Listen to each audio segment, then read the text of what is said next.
ఆ రాత్రి వరకు ఆ పల్లెటూరులో అద్దాల మేడ గురించి చెప్పుకునేది కేవలం కల్పితమైన కథలే అనుకునేవారు. కానీ శేఖర్కి మాత్రం అది నిజంగా అనుభవంగా మారుతుందని అస్సలు ఊహించలేదు. పాత జమీందార్ కాలంలో నిర్మించిన ఆ పెద్ద బంగళా గ్రామం చివర్లో ఒంటరిగా ఉండేది.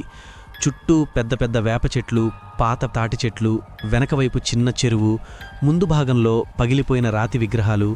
ఇవన్నీ కలిపి అదొక సాధారణ ఇల్లులాగా కాదు, ఎవరో ఇంకా అక్కడే ఉంటున్నట్టు అనిపించేలా ఉండేది.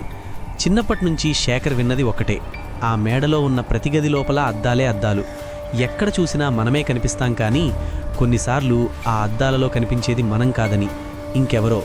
అది మన కదలికల్ని అనుకరించదు, మనకన్నా ముందే కదులుతుందని. మొదట్లో అతను విని నవ్వాడు. కానీ ఒకరోజు అతని స్నేహితులు పందెం కట్టారు. రాత్రి 12 తర్వాత ఆ మేడలోకి వెళ్ళి 1 గంట గడిపితే నీకు 10,000 రూపాయలిస్తామని. డబ్బు కంటే ఎక్కువగా అతని అహంకారమే పనిచేసింది. అందరి ముందు తాను భయపడనని చూపించాలని అనుకున్నాడు.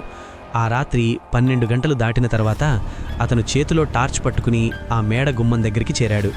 గుమ్మం తలుపు తేలిగ్గా తోయగానే కరకరా అని శబ్దం చేస్తూ తెరుచుకుంది.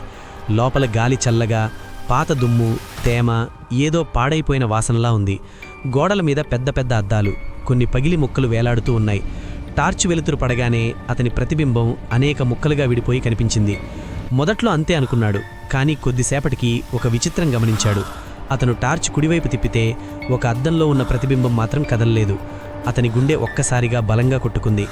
లైట్ తప్పు కోణంలో పడిందేమో అనుకుని మళ్లీ ప్రయత్నించాడు.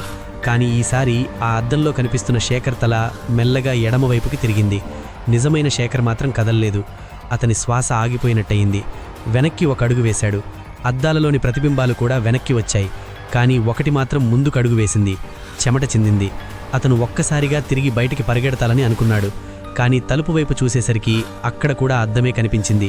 తలుపు ఉన్న చోట ఇప్పుడు మరో గది ప్రతిబింబం కనిపిస్తోంది. ఇది భ్రమ, ఇది కేవలం భయం వల్ల అని తనను తాను నమ్మించుకునేలోపే ఆ అద్దంలో ఉన్న మరో శేఖర్ నెమ్మదిగా నవ్వాడు. పెదవులు విప్పి, కళ్ళు ఎర్రగా మెరుస్తూ అతని కదలికలకు సంబంధం లేకుండా ముందుకు నడవడం మొదలుపెట్టింది. గది అంతా ఒక్కసారిగా గాజుముక్కలు చప్పుళ్లు చేస్తూ కంపించింది. పైకప్పు నుంచి దుమ్ము రాలింది. ప్రతి అద్దంలో ఇప్పుడు ఒకే ముఖం, కానీ అది శేఖర్ కాదు. అతనిలాగే ఉన్న కళ్లలో జీవం లేని ఒక నల్లటి నీడ. అవన్నీ ఒకేసారి గట్టిగా గాజుమీద చేతులతో కొట్టాయి. తప్పించుకో అని ఎవరో చెవిలో గుసగుసలాడినట్టు అనిపించింది.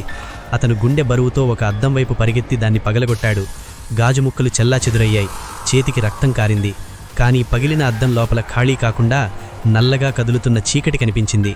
ఆ చీకటి లోపల నుంచి తెల్లటి చెయ్యి ఒక్కసారిగా బయటకు వచ్చి అతని మణికట్టును పట్టుకుంది. చలిగాలి లాంటి స్పర్శ, రక్తం గడ్డకట్టేంత చల్లగా ఉంది. అతను అరవడానికి ప్రయత్నించాడు, కానీ గొంతులోంచి శబ్దం రాలేదు. మిగతా అద్దాలలోని నీడలు ఒక్కొక్కటిగా బయటకు వస్తున్నట్టు కనిపించాయి. గది నిండా చీకటి మబ్బులా విస్తరించింది. నువ్వే మమ్మల్ని లోపల బంధించావు, ఇప్పుడు నువ్వే మా స్థానంలోకి రా అన్న పలుకులు గాలిలో కలిసిపోయాయి. అతని కాళ్లు కదల్లేదు. ఆ తెల్లటి చేతులు అతన్ని నెమ్మదిగా ఆ పగిలిన అద్దం లోపలనికి లాగడం ప్రారంభించాయి. చివరిసారి అతను చూసింది నేలమీద పడిపోయిన టార్చ్ వెలుతురు, గోడల మీద వేలాడుతున్న పగిలిన అద్దాలు, వాటిలో మెల్లగా మాయమవుతున్న తన అసలు శరీరం. మరుసటి రోజు ఉదయం గ్రామస్తులు అతన్ని వెతుక్కుంటూ మేడలోకి వెళ్లారు. గది మధ్యలో ఒక పెద్ద అద్దం మిగిలి ఉంది.